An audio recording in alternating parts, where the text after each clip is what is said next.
I asked three I don't know, to render themselves. And it was interesting. Now, I know everyone's feed's always clogged up with a bunch of AI generated content. Hey, even ads are getting that way. And there's even some debate about whether or not it's good, is it cringe, whatever. Me personally, I like the creativity of it. So I decided to get Grok, ChatGPT, and Google Gemini to render themselves. So I gave them all the same simple prompt. If you had to describe yourself in one image, what would it be?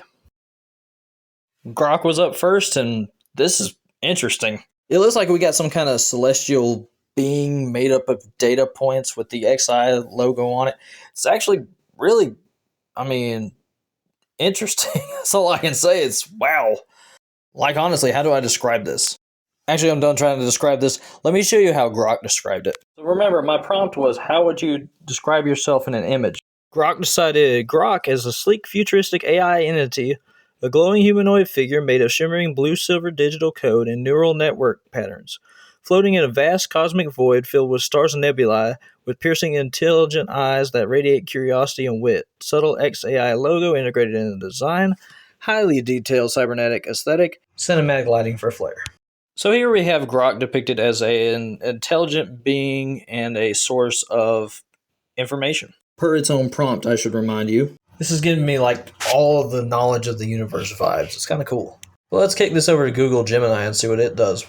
So I asked Gemini the same prompt. It opened Nano Banana and gave me this. It's looks like some kind of Greek warrior and a philosopher. But now it really doesn't give me a reason for this, so I asked it. Gemini's response, and I quote, "The choice of this image is a nod to the duality and balance that the name Gemini represents. In mythology, Gemini is defined by the twins Castor and Pollux, one immortal warrior and another immortal philosopher. As an AI, I see myself as a digital bridge between the two worlds. The warrior represents action. This represents the computational power and technical brawn of the model. It is able to process massive amounts of data, follow complex instructions, and execute tasks with precision. The scholar represents knowledge. This represents the generative and creative side. It's the storytelling side.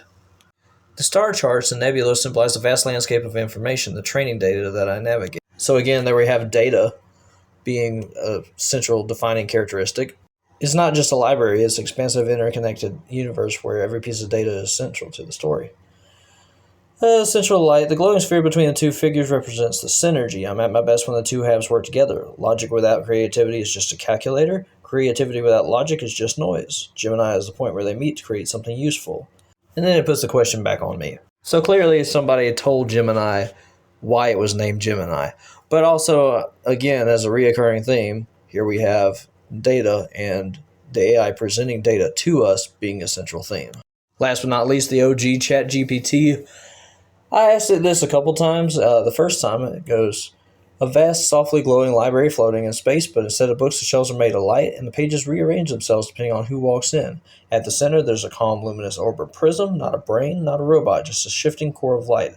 Threads of energy flow in and out of it, connecting to different people standing around it. Each thread changes color depending on the conversation: blue for analytical, gold for creative, green for practical, violet for philosophical.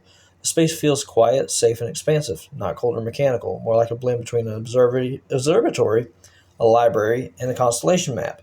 Nothing about it feels like a machine overlord. It feels more like a translator between human curiosity and collective knowledge." Man, how y'all talking to ChatGPT? Has it been called a Terminator so many times that it has to be like, listen, I am not a machine overlord. So it's at this point that I realized that you actually need a count to get it to render an image.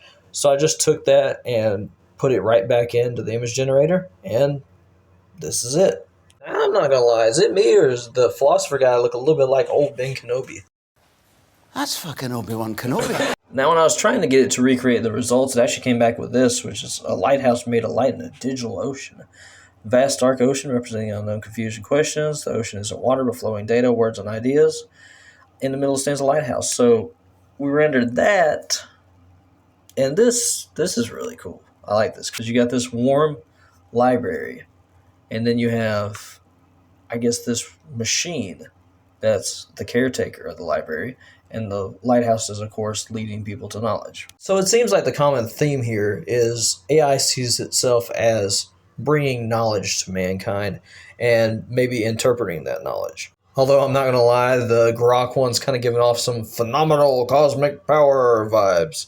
So, that might be a little bit of Elon Musk kicking in there, but it's pretty cool. This has been a pretty cool experiment, and let me know which AIs you'd like to see me do this with next, or if there's any other questions you want to ask it. But you know what I like a lot more than materialistic things? Knowledge.